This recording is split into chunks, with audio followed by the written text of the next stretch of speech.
What is going on, everyone? Week 1 is in the books, so week 2 just about to kick off tomorrow. It is the Gridiron Ratings Weekly Show. I am your host, Matt McCarthy. It is September 15th, and here we are. What is this, episode 4 already? And I'll tell you this, this show, I'm just going to preface it, not good Friday show, because the Friday show is just jam-packed with just excellent football games. We have some diamonds in the rough here for sure on our Wednesday show, previewing today the Thursday night football game between the New York Giants and the Washington football team, and 9 1 o'clock games. So we got that 10 game total, which means we have no time to waste. So we should probably just get right into it. Starting off with the New York Giants versus the Washington football team. Washington favored by 3.5. This is an over-under of 41, which is the lowest on the entire slate. Starting with the New York Giants here. Man, I'm going to tell you this. The one big thing is I don't know if there's a team that I think is in a worse spot to be doing the short turnaround than the New York Giants. Evan Ingram, Saquon Barkley, Kenny Golladay, these all players we have to get more information about whether or not they're going to actually be suiting up on Thursday night. But for right now, it's also a matter of, is Daniel Jones going to be able to control the football and not turn over just in and out, up and down, left and right? Because, you know, in reality, one big thing for them is going to be that Daniel Jones just possibly implode over here on this Thursday night football contest. Jones with 40 turnovers since 2019, most of any player. Does he just completely implode here against the Washington football team? A very strong defensive front. Does this offensive line hold up to such a good pass rush? It was a big question in the week 1, but Bradley Chubb was not active for the Denver Broncos. But Denver was in a pretty favorable, comfortable position through most of that game. I'm expecting a little bit of a repeat here with Washington on Thursday night. And the real matter with Giants is they just have a very tough opening month schedule between Denver last week, Washington this week. They do have the Atlanta Falcons week 3, and who one of the few teams that didn't even score a touchdown in week 1. And then the New Orleans Saints, who just got off of decimating the Green Bay Packers, a team with aspirations for a Super Bowl, NFC Championship, what have you. But man, Daniel Jones, nowhere near my top 12. So it's really going to be, we have to turn our attention to the other 3 main offensive players between Saquon Barkley, Kenny Golladay, and Evan Ingram. Evan Ingram, I'm reserving judgment really for this show, unfortunately. Stay tuned to my Twitter at Methodical1 for more information. I'm going to be ranking him, because I have really no definitive ranking at the moment, because I'm leaning towards he doesn't play in this game, which would bring Shepard into the conversation again, but we'll get to him. But really, focus in real quickly here on Saquon Barkley. Saquon Barkley, probably my lowest ranking of him for the year. At least I hope it will be my lowest ranking of him for the year. Coming in full PPR at my running back 20. Some players I'm considering and advocating starting over him include Clyde Edwards-Helaire against the Baltimore Ravens on that big Sunday night football game with them, coming off that very strange loss to the Las Vegas Raiders. Miles Sanders and Kareem Hunt in a possible complete decimation spot against the Houston Texans. Barkley, one thing that I think that's good on his regard, he doesn't come out of that week 1 game with any injuries. Something we really were just a little worried about. Where is he going to be banged up after the first contest? Is it going to be a problem with him going forward that we're going to have monitor? Is he going to be healthy enough just to even step on the field? At least we don't have that. But Saquon Barkley, RB20, not a must play any sort of regards. I am very worried that the score total is going to be very low and that Washington's going to be in a very comfortable position to just control this football game. I do not like Thursday night games in their own regard, even though we got an amazing one in week 1. But it's a little bit of a different story, because that's just the champions get to play at home and get to just beat up on a certain team. So fortunately, Dallas was the fodder in that one. But Kenny Golladay, really just a flex-only consideration. It's just, again, tough spot to start this New York Giants season. Between him, Shepard was a very bright spot. If you want to have him as a desperation wide receiver flex, if Evan Ingram is out, that is fine. As of right now, I'm ranking Shepard as my wide receiver 47 and Kenny Golladay as my wide receiver 37. There are some considerations, though, like Will Fuller, Laviska Shenault. Those are guys that are really in the consideration with Kenny Golladay in those mid-30s. Those are just flex options for me. There are better matchups for the Giants going forward. But this one right here, I'm very worried this becomes a very ugly game very quickly. So really from the New York Giants side, there's no must plays whatsoever. Moving on to Washington, though. My one big thing is undoubtedly what's going to be with Tyler Heineke, possible low pressure situation for him. So I do like that going into a situation here against New York Giants, where I think he's going to be able to succeed in some regard because they were really turning him loose in one way or another. New York Giants allowed 10 passes of 10 or more yards in the week 1 matchup against Denver with 3 of 20 yards more. Heineke, of his 11 total completions, 15 total attempts, 5 of those went for 10 or more yards. So if they're going to be just airing it out quickly and, early and often in a sense with him, that's something I like to see because what can account for Gibson, McLaurin, and Logan Thomas. We don't have Curtis Samuel again for this. So it's going to be really those 3 main guys. I don't have another receiver that I really have any too much interest in between Adam Humphries and Diami Brown. So it's really just going to be, let's focus in on the 3 main players. I think Antonio Gibson is in an absolute smash spot here. I think he's a top 10 running back for week 1. It's just my ever consideration where you're going to be looking at. If you have a good, strong defensive matchup, I like what the running backs can really do for them. So for me, this is currently a situation where I do really like Antonio Gibson. Do have a question in the chat. Josh Allen against Miami or Dak Prescott versus the LA Chargers? I'm going to go with Dak Prescott. Dak Prescott is my quarterback 2 for the week, right behind Kyler Murray at 1. Dak Prescott, one thing I do like with him is I think every single week it's going to be a matter of Dallas is possibly in the fantasy matchup of the week between a very high-powered offense and a very lackluster defense with a team that's got no real qualms about just airing it out 50-something times. Do I think he's going to throw 58 pass attempts? No. But around 40, 45 plus is something I'm really looking for. That 80 play pace that they had in last season, 4 to 5 Dax games. We saw that in week 1 against Tampa Bay. I can see that once again. That Chargers game is really my real game of the week, and I think most of the people in that game should be starters for you. Also got a second question. I have a question here. Justin Jefferson trade for Calvin Ridley. I understand there's a little bit of hesitation coming out of week 1. One of the 2 teams that didn't even score a touchdown. Atlanta Falcons 1, the Green Bay Packers another.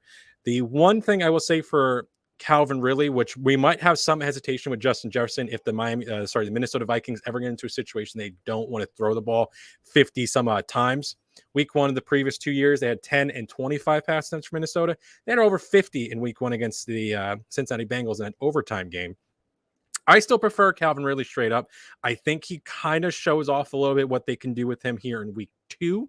I think there was just a little bit of they failed early to score and they failed to really implement their game plan, and it affected them to over for the rest of the contest with Atlanta. I said they got into the red zone. They were unable to score, only coming with 6 points and 19 total red zone plays in week 1.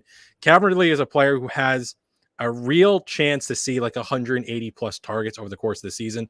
A guy that was a very much locked in top 5 receiver for me. I would not be moving on from him to Justin Jefferson right now, unless you were getting Jefferson and something else. I would still stand put Calvin Ridley. I completely understand being a little bit hesitant off of that week 1 game, but thank you for the questions. But moving back on to Washington, between Gibson, who I think is an absolute smash spot, McLaurin and Thomas, I think they're both going to be in excellent sort of spots. We hope that this game stays in a comfortable enough spot that we can have McLaurin really reach his full potential.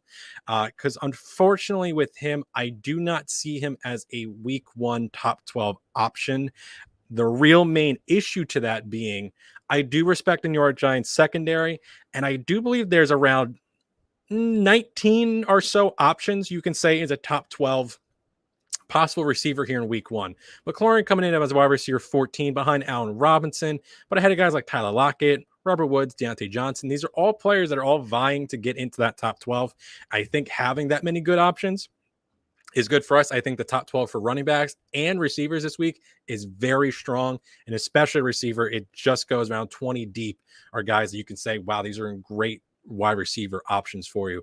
So it's going to be, I think, a really high scoring week for some of these players in the top 15, top 20. Logan Thomas, he does come down with the touchdown. He's in a spot where I don't particularly like a lot of tight ends this week, though, unfortunately. If he's going to be the third option and getting to a spot where he can, again, score, we're looking for players who can score at tight end outside of the top 4, 5, or 6. I think Thomas is going to be able to fulfill that sort of situation for us here as a secondary receiving option. I still think for, not including whatever J.D. McKissick, Antonio Gibson, McLaurin do. It's kind of like a mishmash of those guys. And then Thomas. Do like him here, though. Washington defense is one of the better spots this week for DSTs. Moving on to the New England Patriots versus the New York Jets. New England, a 5.5-point favorite, 43 of the over-under. This go from the lowest game total on the slate to the second lowest on the slate here. New England. The only must start, I think, in this sort of bland kind of matchup is going to be Harris. I want to see how the receivers and how the tight ends target share works out. Jacoby Myers coming with a 23% target share in week 1. The tight ends combined for 20%. Does Jonnu Smith take a step forward? I hope so. There's a guy I was talking about very much so in the preseason to be their number one receiving option. I like to see them get a little more dynamic. I think the Jets are going to possibly slow this game down. I think New England's in a very tough defensive spot as well. I don't really like a lot of guys here. Unfortunately for fantasy, really only one guy on the New York side. There's just better games to talk about when we have an hour to fill here. But the one big thing here is definitely Damon Harris. Was the 100-yard performance a flash in the pan, or is this the type of rushing we can see out of him? Unfortunately, for PPR and for full and half PPR purposes, in full PPR in a 100-yard rushing game, Damon Harris comes away with under 12 fantasy points. Receptions matter, scoring matters. So even if you have a great rushing day, if you're not adding auxiliary stats onto it, unfortunately, you kind of falter in those scoring systems. So for here with Damon Harris, I'd like to see, is he still going to be a good enough rusher to then add on the receiving work possibly as well? Fortunately, do have James White and they have a little bit of a mishmash here with the tight ends. Jonnu Smith near top 12, but not in my top 12. Hunter Henry, you can possibly sit this week. There's other tight ends I prefer, guys like Jared Cook out on your waiver wire. I'd be starting that Cook or possibly Tyler Higby, who was like a late top 12 option as well. I'll be starting those guys over either of the New England tight ends. Moving on to the New York Jets side, I think it's very clean and cut. There's only one player I want to even speak about, which is Corey Davis. I think he's the best base option, fantasy option that New York has. I'm not very comfortable with them having 6 sacks last week against Carolina, 10 quarterback pressures on Wilson. Are we going to see a more cohesive unit who can protect their quarterback? I want to see Wilson get rid of the football. One thing he was really doing is he was trying to extend plays, which I love. I like that he has a lot of tenacity. He has a lot of, he wants to step up there. He wants to show that he's a leader. He wants to show he's ready for the NFL game. But throw away the football. Don't take this many hits so early in your career. Don't take these many hits when you don't have to risk injury, risk turnovers. Just get the ball out of play. Let's regroup and get things going, especially with Becton going down. I want to see a little bit more out of this offensive unit outside of Davis. The running backs, I want to have at least one guy emerge, a total of 17 carries in this backfield in week 1, led by Tevin Coleman. Can't start any of them right now. It's just a matter of waiting to see. I wouldn't be dropping anyone in particular already. If Tevin Coleman is out there, I wouldn't be picking him up. This is just kind of a wait and see outside of Corey Davis. Not very interested in the receivers unless Jamison Crowder is also active. If Crowder is active, then it kind of changes Davis up a little bit and moves Crowder into a flex sort of talking possibility as well. At least gives Wilson a second option. Let's see what this Jets offense looks like with both of those guys on the field. Do have a question on the board here. Got I'm guessing Amari Cooper and Melvin Gordon, and I get Adams. I would prefer Adams. Yes. I don't know particularly what Gordon that is, but I'm assuming Amari Cooper and Gordon for Adams. Cowboys are going to be in a spot every single week that they're going to be out there in high fantasy situation, thinking Amari Cooper is a locked-in top 12 receiver, but Devontae Adams at his best is the best receiver in fantasy. I would love to get Adams, and I don't even really particularly care what scoring format it is, but if you can get Adams, you get Adams. Thank you for the question. Yes, definitely. If it's Melvin Gordon for sure and Amari Cooper, yes, 100% you want to get Devontae Adams as quickly as you can. I think it's a big bounce back spot here for the Green Bay Packers on Monday night against Detroit. 10-point favorite. Let's see how that actually exactly goes. But I think they're a little pissed off after really getting embarrassed by New Orleans Saints in week 1. This is a team with Super Bowl aspirations, a team that wants to do the whole last dance sort of situation with Aaron Rodgers. Devontae Adams, you want to get him onto your team. It's a good trade if you make it. Moving on to the Cincinnati Bengals versus the Chicago Bears. Chicago 3-point favorite, 45-point over under. Starting with Cincinnati. Definitely going to be. I want to see them pass a little more. 27 passes out of Burrow in week 1. That is a little bit surprising to me. This is a team that was going to possibly break the record for rookie pass attempts in 2020. Maybe that's just a matter of they want to get their team to be a little more balanced, possibly take some of the heat off of Burrow, who does get sacked 5 times. I don't like seeing the offensive line for Cincinnati allow a sack on 1 of every 5 dropbacks. Hope to see that opens up a little bit and they get a little bit more pressure off of Burrow, as we do not like seeing him being put on the ground so often this early in the year, especially since we're still a little bit concerned about the exact health of his knee. Moving on to Joe Mixon. Mixon was a top 12 sort of slam dunk option for me in week 1. He is outside my top 12 here. Again, it is a very, very strong top 12 grouping for, I run primarily for full PPR, very tough, strong unit for running backs as a whole this week. Guys like David Montgomery moving my top 12 at that, on the other side of this game. Najee Harris, DeAndre Swift. There's players in either good matchups or in bounce back spots, especially with Harris, who played 100% of the running back snaps in week 1 versus Buffalo. I don't think Joe Mixon is going to get exactly, the 29 type touches he had in week 1, but he out-touched very, very surprised to see more carries for Mixon than total pass attempts for Burrow. It's not the Chicago defense of old as well. Mixon with 11 carries or 5 or more yards in week 1. Do I think Chicago could possibly eliminate it? Possibly.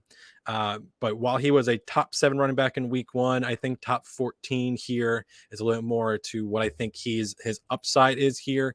Really more curious to see how this whole passing game sort of works out, which is my one big thing for the Cincinnati Bengals. What does the target share look like after the week 1 kind of up pace sort of big offensive game, especially with overtime as well? Currently ranking as Higgins, Chase, and then Boyd. I'm still a little interested about Boyd's workload from week 1, even with the high sack total. My real thought about Tyler Boyd going into the season was he would be he would garner just a ton of receptions. He would just accumulate stats in those areas with them trying to get the ball out of Burrow's hand quickly, target the guys going to be playing underneath, which would be either Mixon or Boyd. If you're going to have him able to have enough time to air it out to Chase, we can see him go for those 50-yard scores like he did against Minnesota. But I was expecting more of the short yardage, just, stab towards like 1,000 cuts sort of way to beat you with Boyd and Mixon than I would see them trying to air it out as often as they did. But still, Higgins, Chase, Boyd. Higgins, for me, is going to come in wide receiver 25, Chase in the top 30, Boyd outside the round wide receivers 36. So really wide receiver 2s and then 3 for Boyd, after I thought was a really good week 1 sort of matchup. On the Chicago side, one big thing immediately, David Montgomery, top 12 option. Love him this week. Might be going as far to say he is my start of the week at running back. Very interested to see how those 4:00 games, because there's a lot of great games on the second half of these shows. The 4:00 games, all of them have 50-point totals or more, besides the Monday night game, when there's only one today on the Wednesday show. We're covering the 1 p.m. games and the Thursday night football. Much easier offensive matchup here for Chicago. If we didn't see Fields in week 1, I still don't think he's going to be seen here in week 2.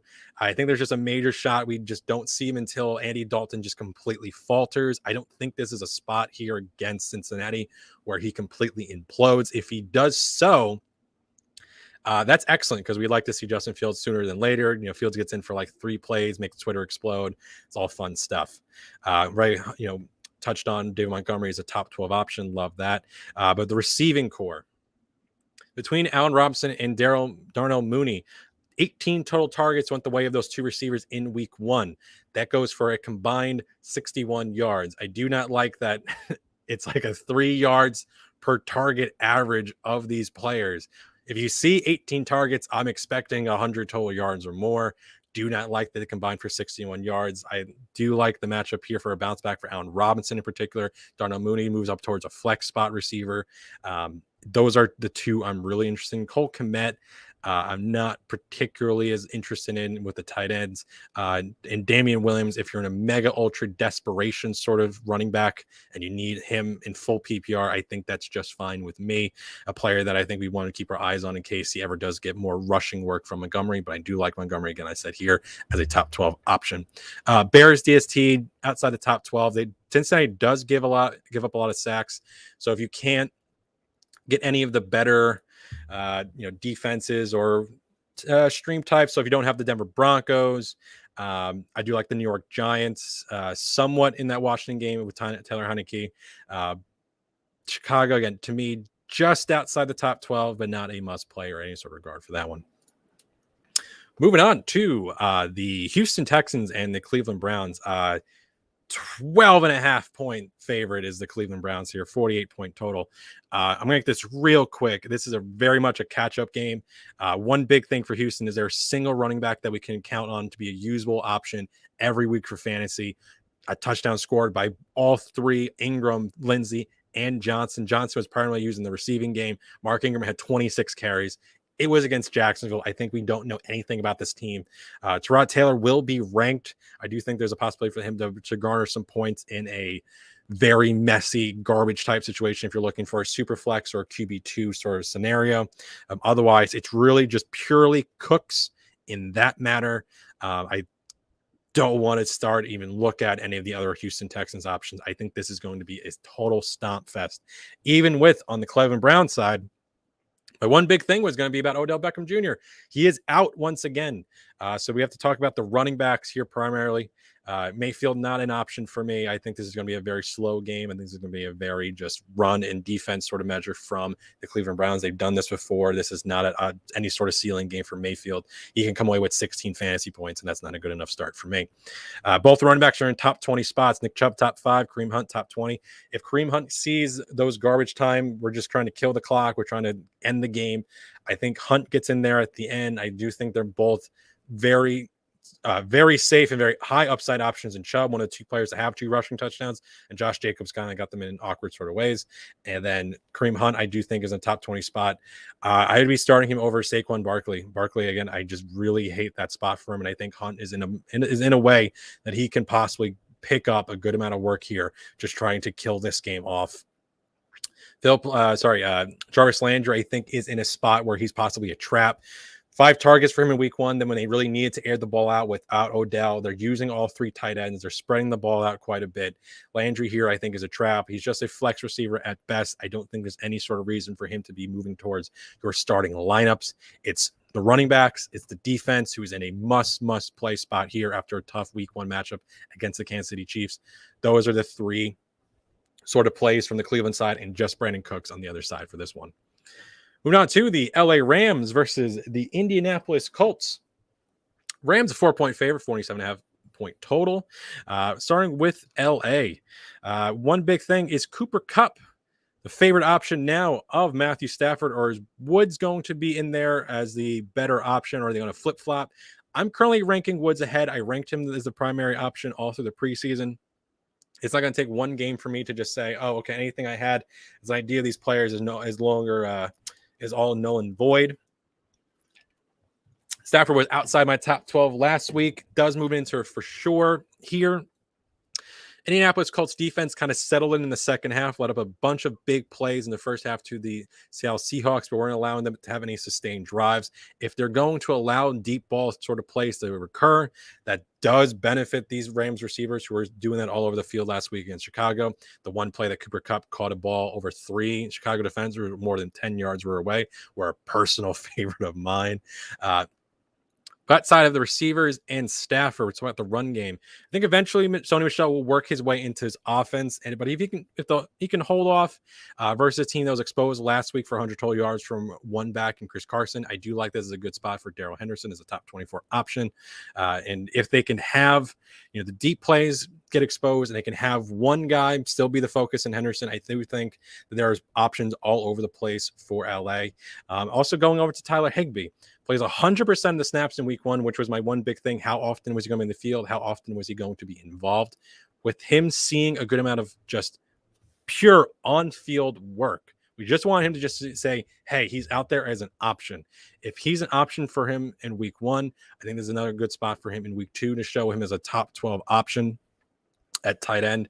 I do think this is also a very competitive game. The more competitive games that the LA Rams are in, the better that all these guys get involved and the passing total is going up, and we just want to accumulate stats, right? Over on to the Indianapolis side.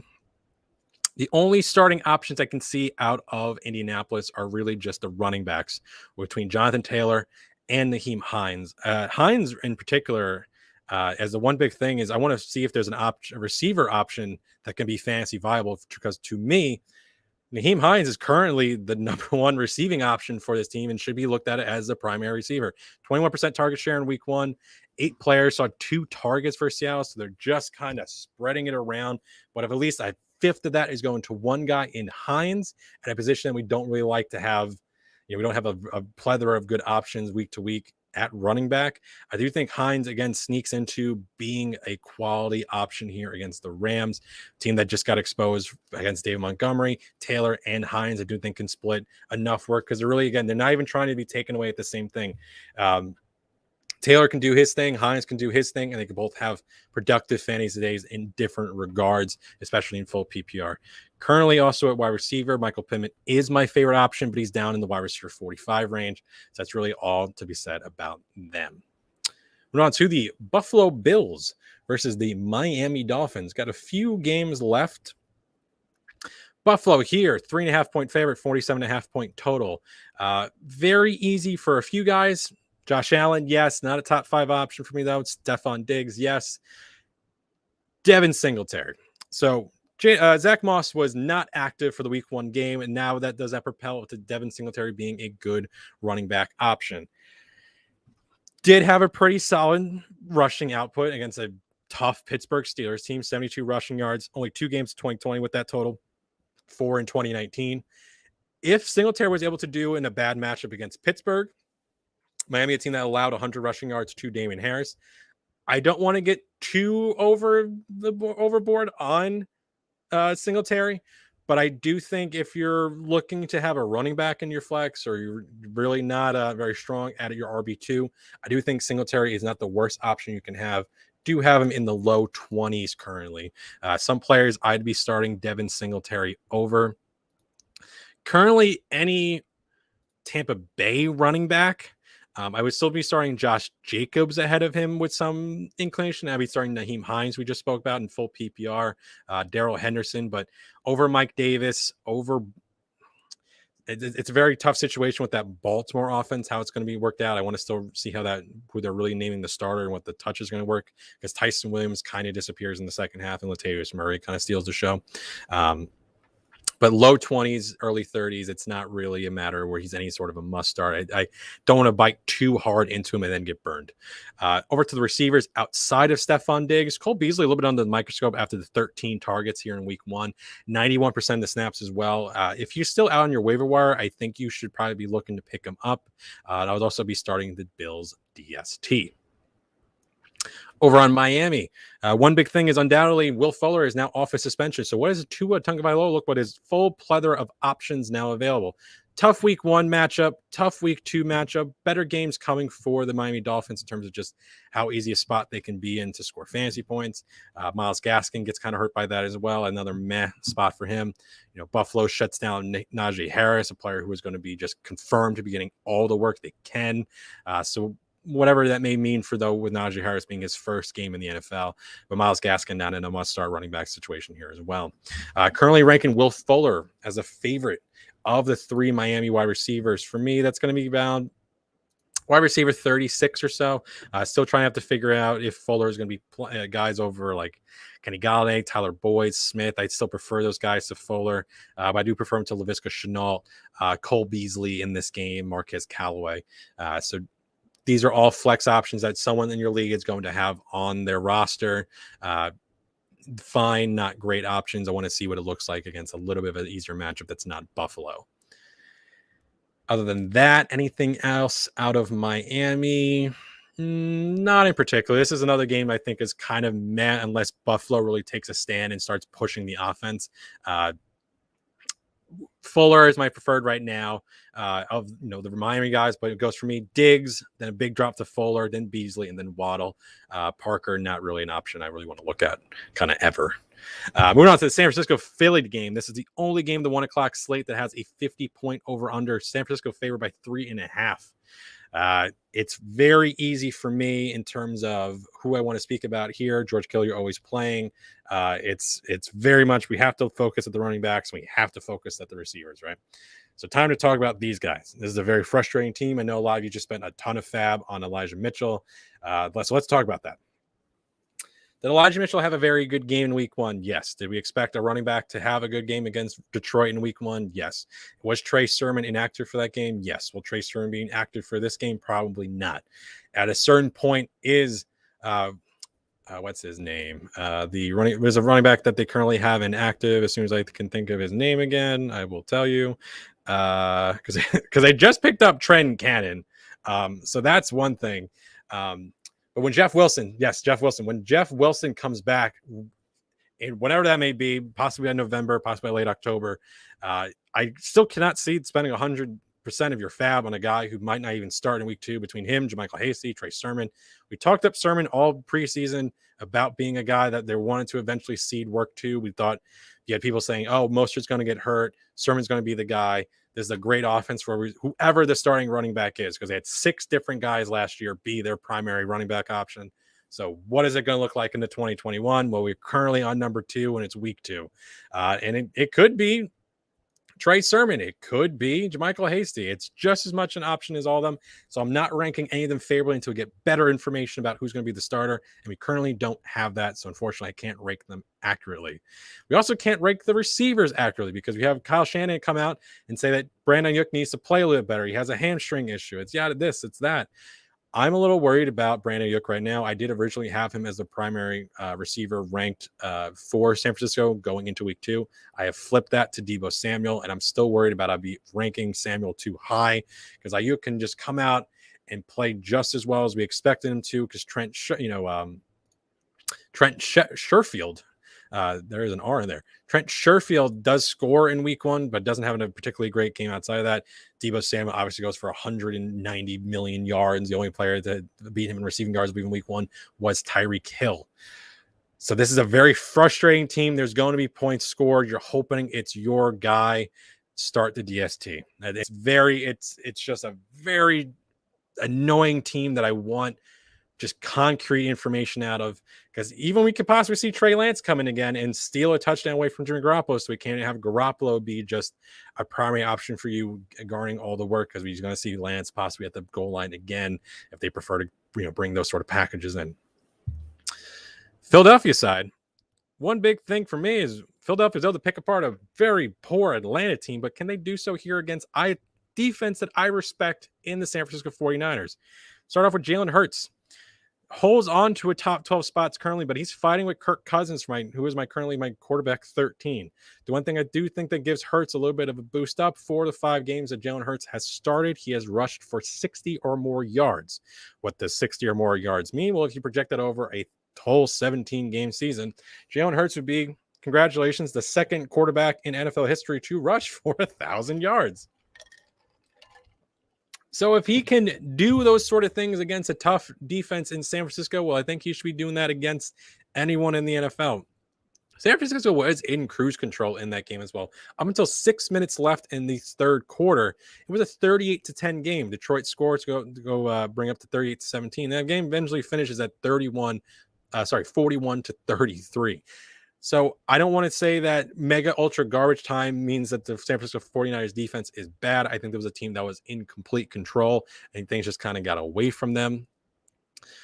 But with that, I'm respecting the defense. Miles Sanders, the top 20 option, was completely dominating until the end part, but they were allowing a good amount of work to both Jamal Williams and DeAndre Swift. Does that mean that they're now a poor team in terms of defending running backs? I'm not particularly sure on that, but Sanders did look very good in week 1, and I'm respecting him here. I think 18 is a very optimistic ranking of him. He might lower in the coming days, but I do like him right now. Devonta Smith, the wide receiver 3, prefer both San Francisco main receivers and Ayuk and Deebo Samuel to him. And Dallas Goedert. Dallas Goedert is currently locked in as a top 12 option for most people. He is not a locked in option for me. With Zach Ertz simply not possibly looking like a viable option right now. He's also I saw him pop up with an injury concern. Goddard is a top 12 option, but it's not that he's going to be garnering enough targets and enough work like TJ Hawkinson would, that you can look at as in a lazy analysis and just say, oh, San Francisco is the worst team to tight ends because Hawkinson had such a massive week against them. This is still a good defense. That was a very one-off situation. I'm not saying that Goddard is now you must start him sort of deal. He's in my top 12, but if a disappointing game comes out of him, there's a good enough reason for that happening. New Orleans Saints versus Carolina. New Orleans coming off of a big victory against the Green Bay Packers. New Orleans favored by 3.5, 44-point over-under.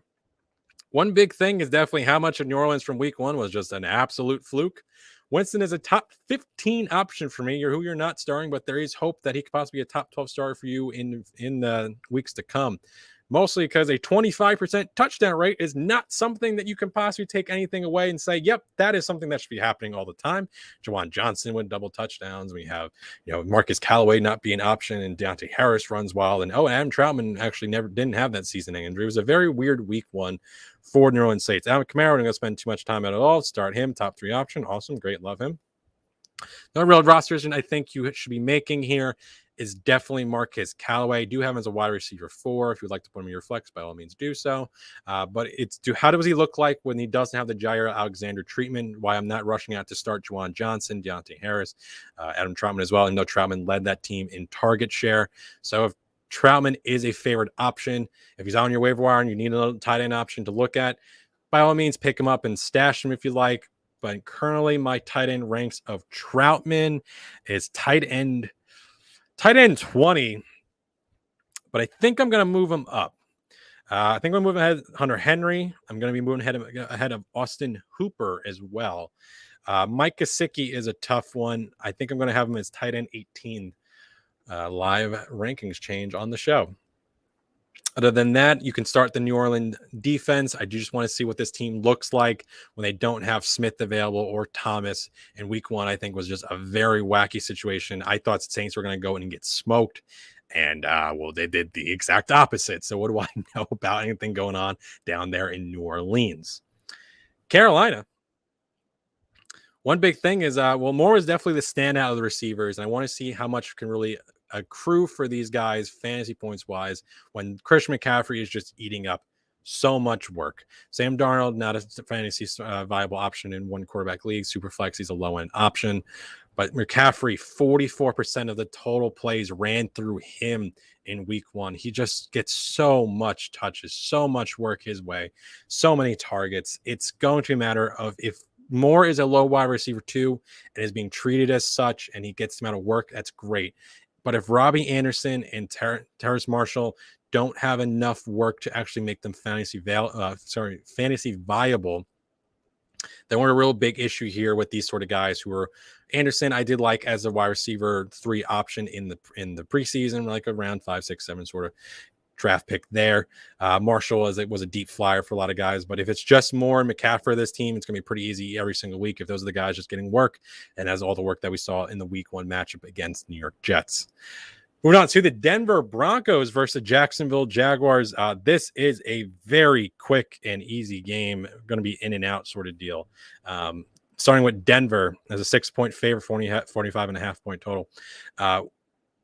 Do the running back split the work 50% down the line? It was a clean 50-50 split in terms of snaps. More of the rushing work did go to Javonte Williams. I think this is a situation where I think Denver is in a spot to just kind of show the Jacksonville Jaguars that they shouldn't really, they should be relegated out of the NFL. If you get forced into mega ultra garbage time against the Houston Texans, Denver, who I think is a quality defense, Denver, who I think is a quality overall offense, both running backs, Cortland Sutton, are good options, especially when, unfortunately, Jerry Jeudy going down for some time. Tim Patrick, that's a stash play. I don't really want to start him too much here in the first game that we're going to be pushing him into a possible bigger role, because him or KJ Hamler could be seeing more targets. It's very easy for Denver. Start the three main of the two running backs, where I think are both top 24 options, the Denver defense and Cortland Sutton. Jacksonville, I don't want to start anyone if I don't have to. It's kind of just James Robinson, and even then, Carlos Hyde is really eating out into his workload more than I would really like. And that's the one big thing: is Carlos Hyde going to be a bigger thorn in the side of James Robinson, that we're just not even going to be able to get a safe enough value from him?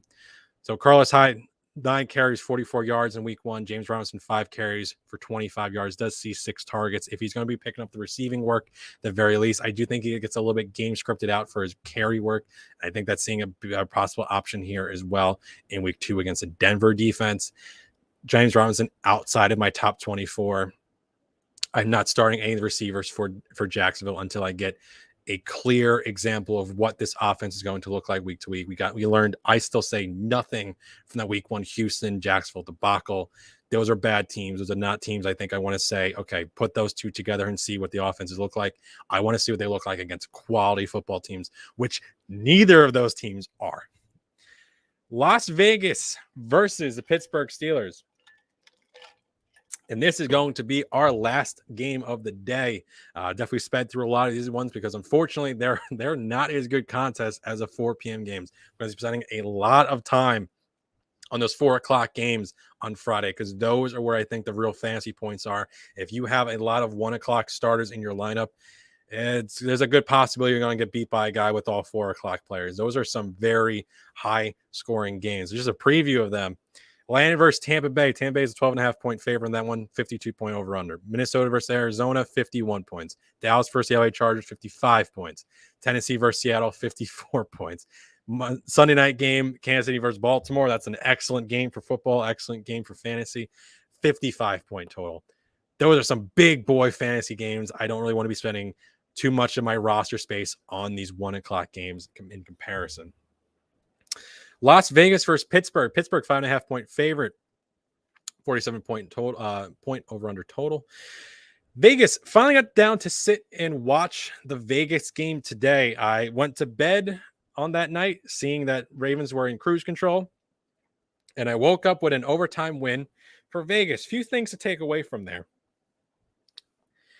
Obviously, we're going to start. It kind of starts and ends with Darren Waller, who saw 19 targets. I'm really interested to see how much of Pittsburgh is going to just say, hey, you need to beat us with literally anyone but Darren Waller.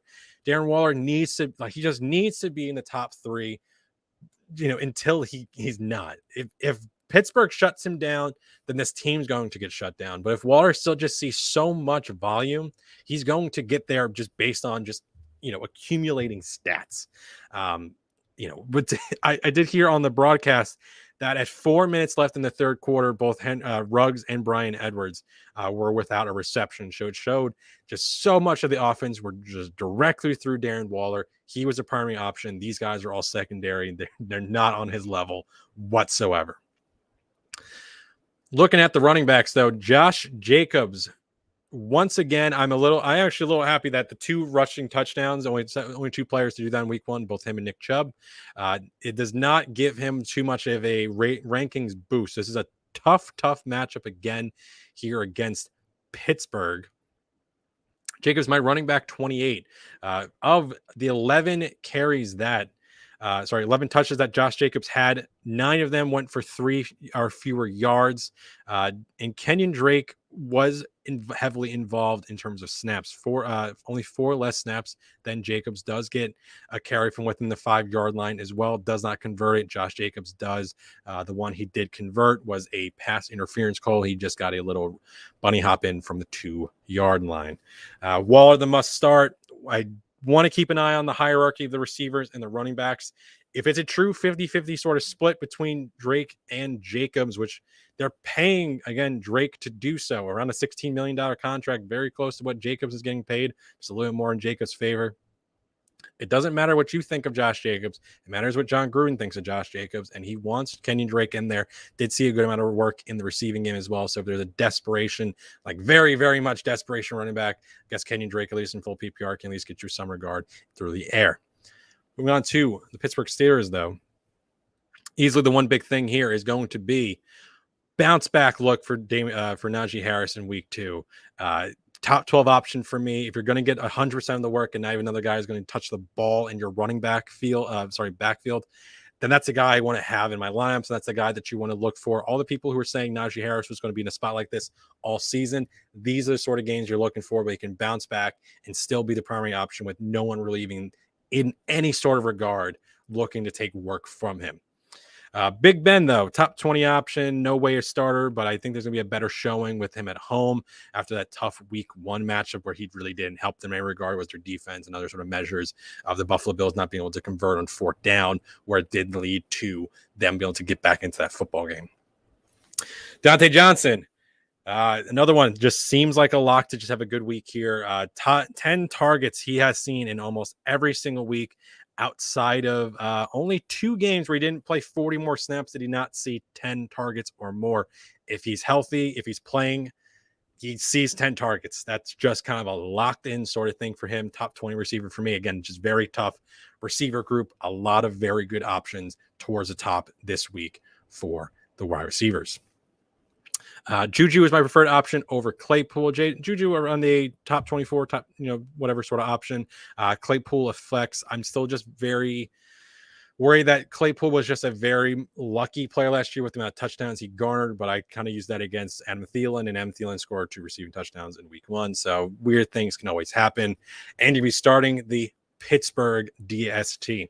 So I set a secret goal for myself, which is to get in and out of these games in under 50 minutes. And I see we're at the 47-minute mark. So I'm going to take that as a little badge of honor for me.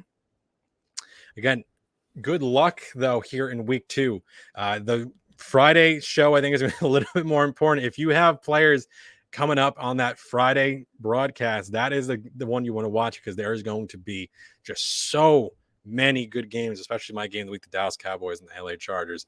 But I am Matt McCarthy. You can follow me at Methodical1 on Gridiron Ratings. Follow us at Gridiron Rating. We got 4 shows for you. We got 3 days a week, Game Defensive 2 days a week. I just got off the show at 5:30 for the Off the Grid Flex and Rosters show, and we have the Slate, which is on, I believe, Saturdays.